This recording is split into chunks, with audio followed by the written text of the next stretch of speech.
Hey everyone, it's CurlyHairedHero and welcome back to Jump Ultimate Stars. Today we're going to move away from the Fighter Galaxy and go into the Adventure Galaxy, starting up with HunterXHunter.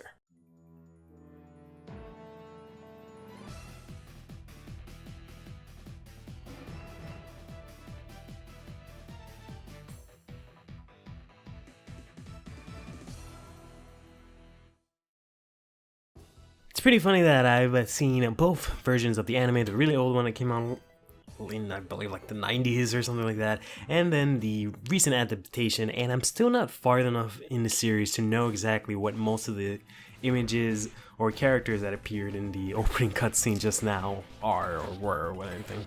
But yeah, this is HunterXHunter. HunterXHunter revolves around a certain type of people called hunters. Basically, they have a certain how should I say this? They're called hunters and they have certain abilities granted to them. By abilities, maybe abilities isn't the right word. They have a specific status in sort of the world that they live in, which grants them, money, information, etc., that they can use to their will, but primarily for the purposes of their job, which is basically, they're not mercenaries, they're more like do-it people. So, people hire them to do things and, they go and do things. In order to get the ability to become a hunter, you have to have a hunter license. And that pretty much describes the first sort of arc in the entire series, which is the only part that I'm really extremely familiar with. But in order to get the hunter license, you have to go through a hunter exam, which is what the four main characters go through in the beginning of the series. Those four main characters being, Gong, Kila, Leorio, and Karupika.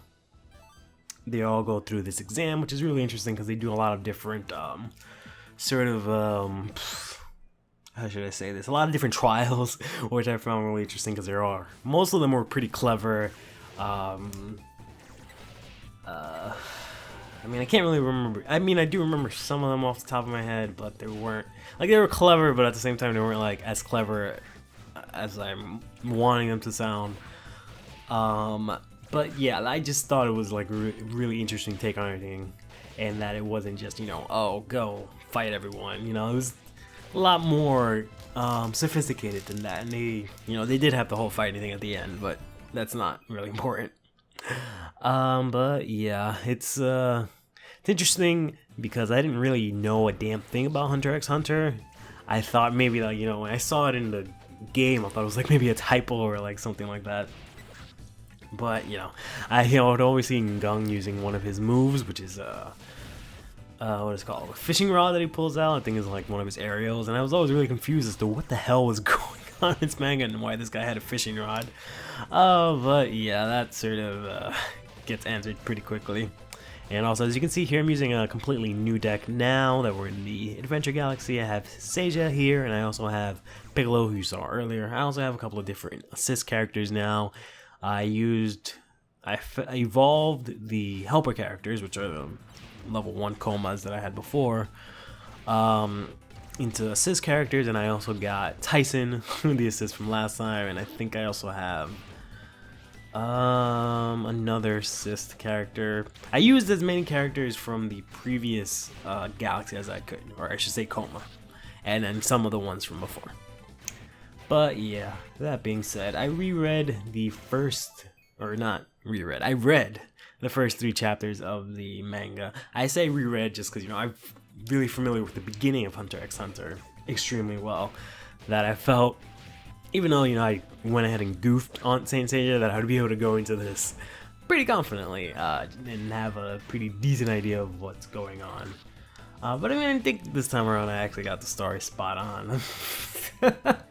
I hope, for the most part. There's a couple of little things that I noticed. For example, the art looks really shitty in the manga, which I didn't really notice. I know it's pretty old, so I get the art's not gonna be great, but it just looks not exactly like something that would be published in a magazine and be so highly revered. But maybe that's just me. At least in the very beginning, it just looks very rough. Maybe just the scan that I found was just looking pretty rough. But anyways, the other thing that I had wanted to talk about was what exactly? I kind of went over this last time. The characters in this game that you can use from the HunterXHunter world are Gong and Killa, and they're pretty much the most important characters in the series. I mean, Leorio is kind of not that important. Kurapika kind of is, but him not being a fighter in the game, I can kind of understand. I have to sneeze. Bless me. I was gonna say bless you. What's wrong? Anyways, excuse me.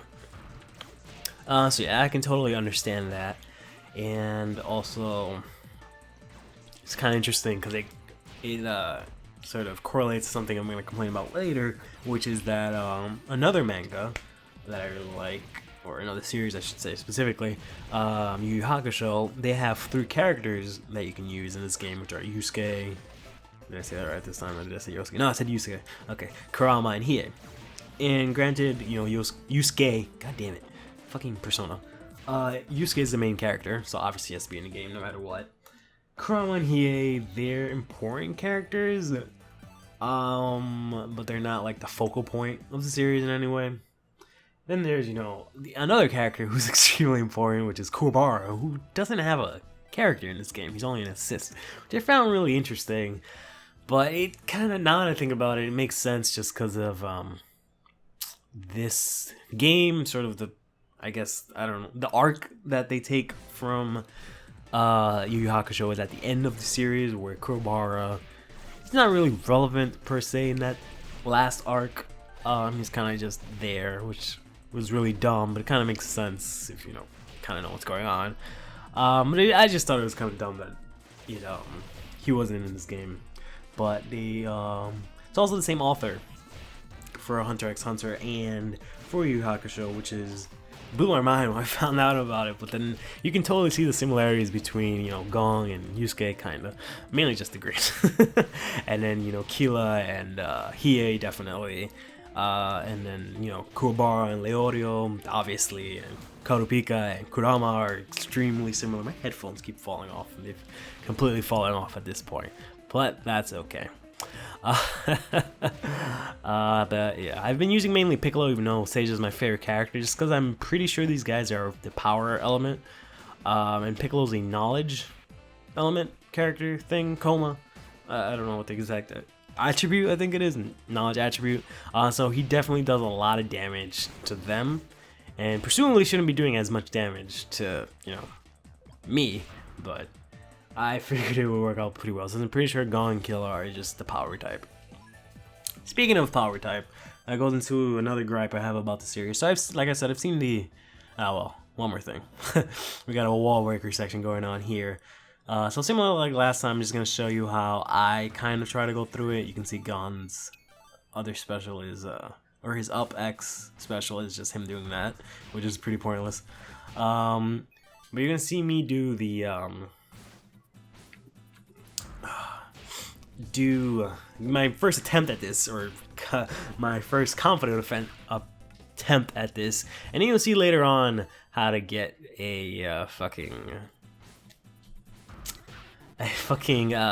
to do it under 1 minute, which is the simplest, dumbest thing I've ever seen in the world. But anyways, one of my main gripes about the series is that I've seen it twice already.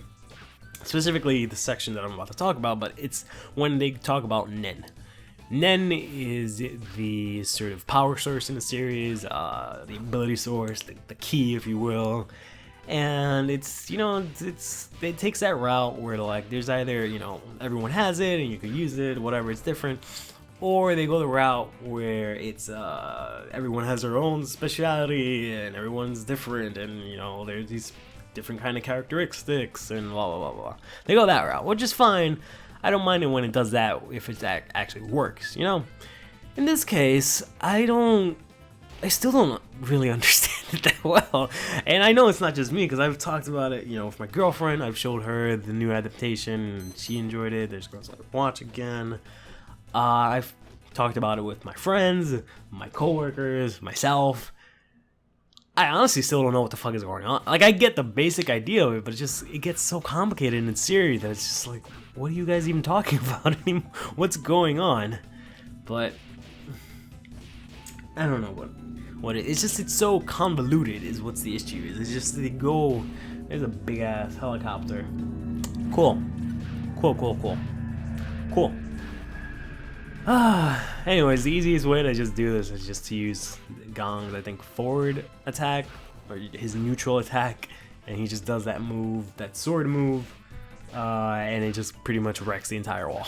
Because it's extremely fast, it does a lot of damage, but, well, it does a good amount of damage, but the point is that it comes out extremely fast, and it has crazy range, so you can get like 2 sections, or even 3 sections of the wall really easily. Which is really dumb, because I spent, before, you know, the video was 18 minutes, the other wall breaker I did, this one was 27 minutes, and you can see how easy that one was, which is really annoying, but what are you gonna do? But yeah, in summation, Nen sucks. Someone please explain it to me. Go ahead and do that in comments, trying to explain Nen to me. I know, probably just tell me to look it up in Wikipedia, because fuck me, right? But go ahead and try to explain it, maybe I'll understand it this time. Stay fresh.